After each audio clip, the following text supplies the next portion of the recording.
পূর্বাচলের সড়কে বুয়েট শিক্ষার্থী মোহতাসিমের মৃত্যুর প্রতিবাদে সহপাঠীদের এই অবস্থান কর্মসূচি। শনিবার দুপুর 12টায় বুয়েটের শহীদ মিনার প্রাঙ্গণে জড়ো হয় কম্পিউটার বিজ্ঞান ও প্রকৌশল বিভাগের শিক্ষার্থীরা। সুষ্ঠু বিচার চেয়ে শিক্ষার্থীরা বলেন, অভিযুক্ত চালক মুবিনের মাদক নেয়ার প্রমাণ মিললেও ন্যায় বিচার নিয়ে শঙ্কায় তারা। চালকের পরিবারের লোকজন বিভিন্নভাবে মামলার ঘটনা প্রক্রিয়া প্রভাবিত করার চেষ্টা করে। এর প্রেক্ষিতে অভিযুক্তের মা নানাভাবে শিক্ষার্থীদের মামলা থেকে দূরে থাকতে ক্ষতিপূরণ প্রদানের কথা জানান। শুরু থেকেই মামলা নেওয়ার ক্ষেত্রে টালবাহানা এবং হত্যাকারীর পরিবারে বিভ্রান্তিকর এবং মিথ্যা তথ্য নিউজ মিডিয়ায় প্রদান থেকে শুরু করে বিভিন্নভাবে বিচার প্রক্রিয়াকে ভিন্ন দিকে নিয়ে যাওয়ার প্রচেষ্টা আমাদেরকে শঙ্কিত করেছে।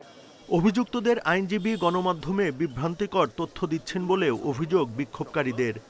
লিখিত বক্তব্যে নিহতের সহপাঠীরা জানান, মামলা দায়েরের সময়ও প্রভাব খাটানোর চেষ্টা করা হয়। এছাড়া শুরুতে পুলিশের অসহযোগিতার অভিযোগও তোলা হয়েছে। ইতিমধ্যে আমরা দেখতে পাচ্ছি যে অভিযুক্তদের আইনজীবী গণমাধ্যমে বিভিন্ন রকমের বিভ্রান্তিমূলক তথ্য দিয়ে ঘটনাকে ধামাচাপা দেওয়ার চেষ্টা করছেন। একই সাথে কিছু সংবাদ মাধ্যমেও এই হত্যাকাণ্ডকে দুর্ঘটনা বলে অপপ্রচারের চেষ্টা চালানো হচ্ছে। আমরা এই অপপ্রচারে তীব্র নিন্দা জানাই।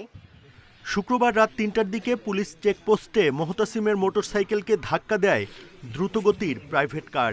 এতে ঘটনাস্থলেই মারা যান তিনি। আহত হন বুয়েটের সিএসির আরও 2 শিক্ষার্থী মেহেদি হাসান ও অমিত সাহা। গাড়িটি চালাচ্ছিলেন অবসরপ্রাপ্ত সেনা কর্মকর্তা আবদুল্লাহ আল মামুনের ছেলে মুবিন আল মামুন। Buddhadeb Kundu, Independent news, Dhaka. রাজধানীর নিত্য যাত্রীদের অসহনীয় ভোগান্তির নাম যানজট। অন্য অনেক কারণের সাথে কয়েক বছর ধরে যুক্ত হয়েছে ব্যাটারি রিকশা। অনিরাপদ এ যানের বেপরোয়া চলাচলের কারণে ঘটছে দুর্ঘটনা। সড়কে দেখা দিচ্ছে বিশৃঙ্খলা। অসহায় ট্রাফিক পুলিশ।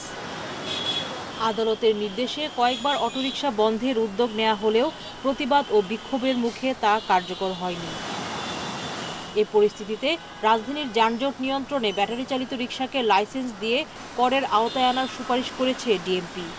অটোরিকশাকে একটা সীমিত নাম্বারে আনতে হবে, যেই শহরে কত অটোরিকশা আমরা অ্যাকোমোডেট করতে সক্ষম, এবং তাদেরকে লাইসেন্স দিতে হবে এবং তাদেরকে একটা ট্যাক্সও দিতে হবে। ট্যাক্সের আনতে হবে। আপনি সরকারের জনগণের টাকায় তৈরি রাস্তা ব্যবহার করবেন অথচ ট্যাক্স দিবেন না, এটা তো পৃথিবীর কোথাও নেই এরকম। ডিএমপি কমিশনারের সুপারিশকে স্বাগত জানিয়েছে অটোরিকশা চালকরা। দাবি জানিয়েছেন যথাযথ প্রশিক্ষণ দেওয়ার। আগে তো প্রশিক্ষণটা দিতে হবে। আমাদের ভিতরে অনেকজনের সব ধরেন আমি সহ চালাইতে গেলে কেউ নিয়ম শৃঙ্খলা মানে না। আগে এই ক্ষেত্রে আসতে হবে, তারপরে না ড্রাইভিং লাইসেন্স। সবাই রাইডে আমগুলো সবাই আমরা কর্মস্থানটা কইরা খাইতে পারো, আমগুলো ভালো।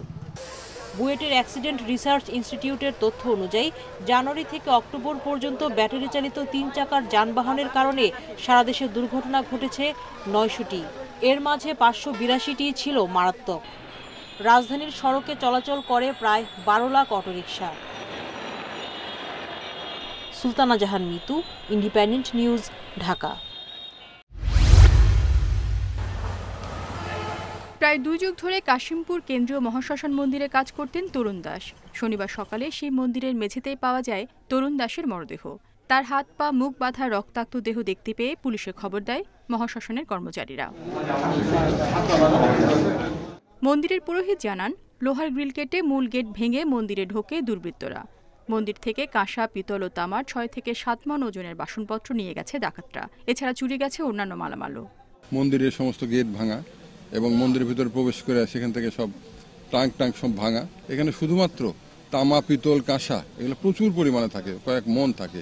বিভিন্ন ঘরে বিভিন্ন ট্রাঙ্কে বা বিভিন্ন মন্দিরে পূজার নিত্য কাজে বা কিছু স্টক থাকে, এগুলো কিছুই নাই।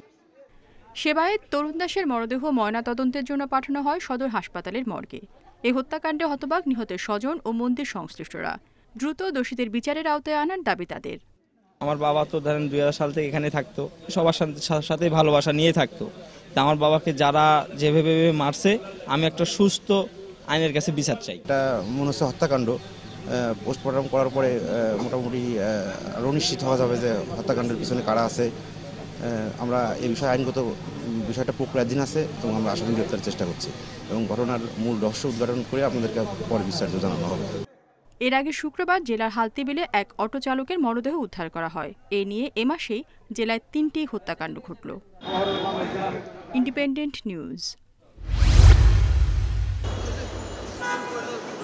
মতিঝিল জাতীয় স্টেডিয়াম ছাড়া নির্দিষ্ট কোনো মাঠ নেই ফুটবলের জন্য।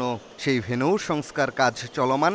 প্রতি মৌসুমেই এনএসসির কাছ থেকে অনুমতি নিয়ে বিভিন্ন জেলার স্টেডিয়ামে খেলা চালাতে হয় বাফুফেকে। ক্লাব ফুটবলারদের থাকে নানা অভিযোগ।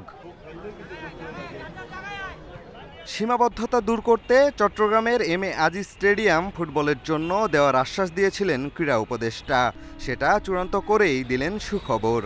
আমাকে লাস্ট যে কমিটমেন্ট করা হয়েছিল যে ডিসেম্বরের মধ্যে এর কাজ শেষ হয়ে যাওয়ার কথা, আশা করি জানুয়ারি থেকেই খেলা মাঠে ফিরবে। এবং আপনারা হয়তো জানেন যে আমরা এম.এ. আজিজ স্টেডিয়ামটা অলরেডি 10 বছরের জন্য বাফুফেকে লিজ দিয়ে দেওয়া হয়েছে, সেটাকেও সংস্কার করে ফুটবল সেখানে শুরু হবে। বছরের শেষ দিকে বাংলাদেশ ফুটবলের বড় সুখবর, হামজা চৌধুরী লাল সবুজ জার্সিতে খেলবেন। ইপিএল তারকার বাংলাদেশের হয়ে খেলা ভবিষ্যতে বড় প্রভাব রাখবে মনে করেন ক্রীড়া উপদেষ্টা। হামজা চৌধুরী অনুমতি পেয়েছে, এটা আমাদের জন্য একটা ভালো সংবাদ। আমরা এই ইয়ে থেকেই ফুটবলেও পরিবর্তন দেখতে চাই। ফুটবলেও আমাদের পারফরমেন্স আশা করি সামনের দিনগুলোতে ভালো হবে। এবং এটা একটা শুরু যে বাংলাদেশের অনেকেই ডায়াসপোরার অনেকেই হচ্ছে অন্যান্য দেশে খেলে, তাদেরকে বাংলাদেশে খেলতে আসার জন্য এটা একটা ভালো শুরু বলে আমি মনে করি। সার্চ কমিটির সুপারিশে 9 ফেডারেশনে গঠন করা হয়েছে অ্যাডহক কমিটি।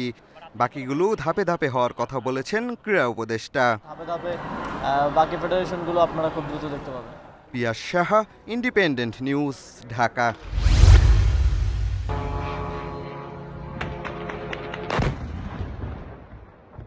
রাশিয়ার কাজানে একটি উঁচু বহুতল ভবনে ড্রোন হামলা চালিয়েছে ইউক্রেন। এই হামলার ভিডিও এরই মধ্যে সামাজিক যোগাযোগ মাধ্যমে ছড়িয়ে পড়েছে। ভিডিওটিতে দেখা যায় 2001 সালে আমেরিকার নিউ ইয়র্কের টুইন টাওয়ারে হওয়া হামলার দৃশ্যের মতোই এটি।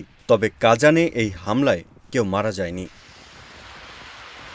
ভারতীয় সংবাদ মাধ্যম এনডিটিভি বলছে, আজ শনিবার এই হামলা চালানো হয়েছে।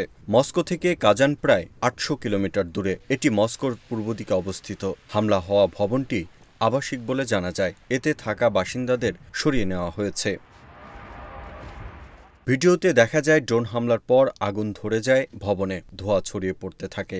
হামলার পর সতর্কতা জারি করেছে দেশটি। বিমানবন্দরে সাময়িক সময়ের জন্য ফ্লাইট বন্ধ রাখা হয়েছে। রুশ পররাষ্ট্র মন্ত্রণালয়ের বরাতে এনডিটিভি বলছে, 3 ধাপে এই হামলা হয়। হামলা হয়েছে স্থানীয় সময় সকাল 7:40 থেকে 9:20 পর্যন্ত। এর আগে গত আগস্টেও এমন হামলা হয় রাশিয়ার সারাতভে। ওই সময় 4 জন আহতের তথ্য জানায় রুশ কর্তৃপক্ষ। নিউ ইয়র্কের টুইন টাওয়ারে 2001 সালে বিমান হামলা হয়। এটি 9/11 নামে পরিচিত। ওই সময় ওয়াশিংটনের পেন্টাগনেও হামলা করা হয়। আরেকটি হামলা হয় পেনসিলভানিয়ায়। এসব হামলায় 3000 মানুষ মারা যায়।